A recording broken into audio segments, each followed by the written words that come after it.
Hi, welcome to South Wales Aviation, another video here in January 2023, a cold and windy one be that. This is the beginning of what we hope to be one of many videos and adventures we get to do on this channel. We were hoping to fly in today, but unfortunately due to the weather that wasn't possible. So we packed a car full of our gear, we drove to this awesome place and decided to film this video anyway. So, we are standing outside South Wales Aviation Museum in St Athan. This place have given us an exclusive opening today to come in, film, look around and interview one of the volunteers.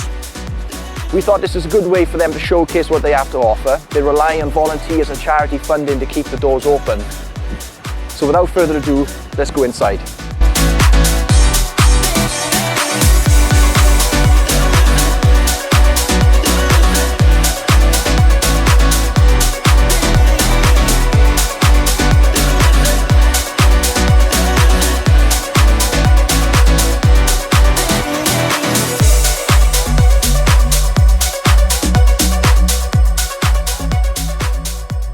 We are currently in a Westland British military Sea King. The Sea King is legendary in its own right. When I was a kid, around about 6 years old, a Coast Guard version of the Sea King, I think it was all painted in yellow, came in to land on the beach. The blades were still spinning and I had an opportunity to go on and look around. Unfortunately, I didn't get to fly, but you know, seeing it for what it was and then just flying away was a pretty good memory from when I was a young boy.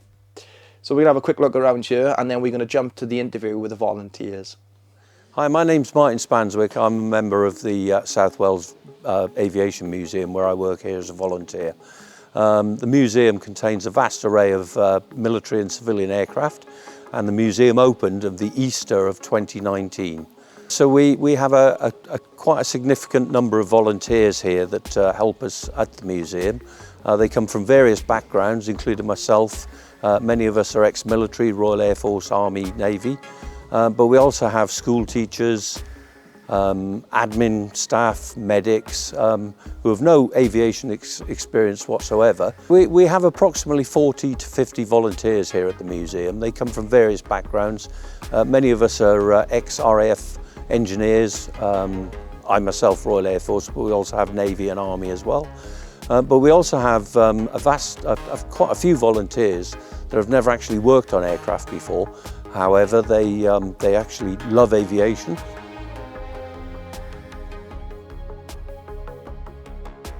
Okay, so we have aircraft here that range from the 1940s right up to the first 10 years of the 21st century. Includes, just behind me, we have a Vampire aircraft. Out the front, we also have a Shackleton reconnaissance aircraft. We have a good variety of military aircraft, such as the Phantom Black Mike, a couple of Tornado aircraft, and a good selection of training aircraft.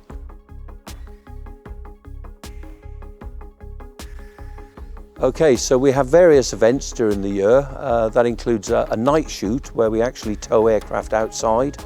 The aircraft are illuminated with some lights where we have photographers, both amateur and professional, who come along and take some photographs of some of these unique aircraft that we have.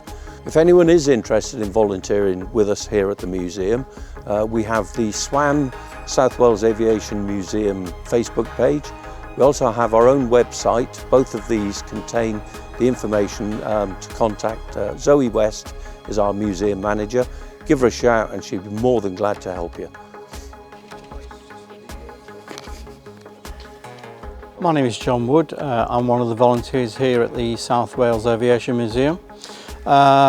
There are many volunteers here that have got many different skills, some which they've brought from the military or some from their civilian life, or people that have never served in the military. One of my specialities is that I restore aircraft surfaces and repaint aircraft.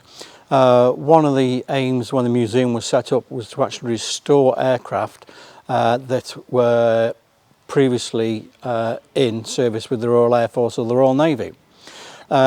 We've got aircraft here which up until quite recently were flying, but some of the aircraft we've got here date back to the 1960s. In particular the helicopter that you see behind me, the Westland Wessex has 3. This first flew in 1960 and it ceased flying in 1982. From 82 until a couple of years ago, it was outside in all elements, and it basically just rotted away, it faded away, and quite in some areas of the aircraft the panels actually deteriorated. We acquired the helicopter a couple of years ago, and one of the first major restoration projects we did here was the aircraft that you see behind us. We've got some very talented skin guys in the restoration hangar, and they replace some of the corroded and deteriorated skins on board the aircraft. When this was complete, it was then a case of sanding the aircraft down using different layers of fine grade sanding paper to get the achieved effect for when we painted the helicopter. If this was not done correctly, you would have a real terrible finish when we applied the paint on the aircraft. When the sanding process was undertaken, completed, the aircraft was then primed. A grey primer was put on the aircraft all over. This took several coats. Initially the aircraft was going to be going back outside, so we needed to make sure that the aircraft would actually be waterproof again. So applying the primer as a base coat was one of the most important jobs on the restoration. We then started to apply the yellow and the blue paint to the aircraft. Once this had been completed, we then had to apply the various markings on the aircraft. We didn't have many photographs of this particular aircraft around from when she was in service. So the photographs that we did have, I had to actually use a ruler and go from the photographs to where the markings were on the aircraft in relation to the photographs. We achieved this effect, and she was brought into the hangar in Easter of 2022, and she's been on display to the public ever since. Currently we've got a Jaguar under restoration, we've got another Harrier under restoration, we've got a DC-6 airliner, and the museum all the time is getting aircraft in to be restored. It's not a simple process, it can take a very long time, and it also takes a large amount of money as well. But one of the aims of the museum is to restore some of these old beautiful aircraft that were once flying around.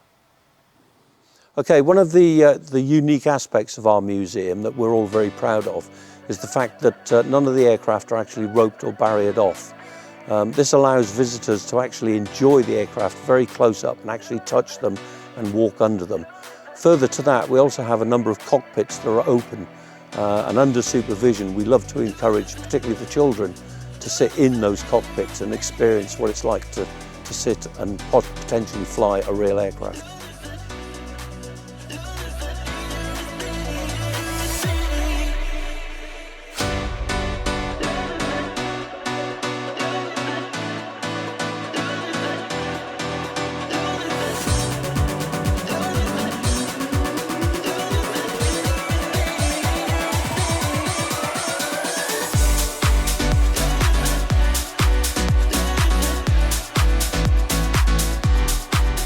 So that concludes our visit at South Wales Aviation Museum. A real awesome place run by passionate and hard-working volunteers to keep the doors open for the public. So please come down, utilise this awesome facility and pay them a visit.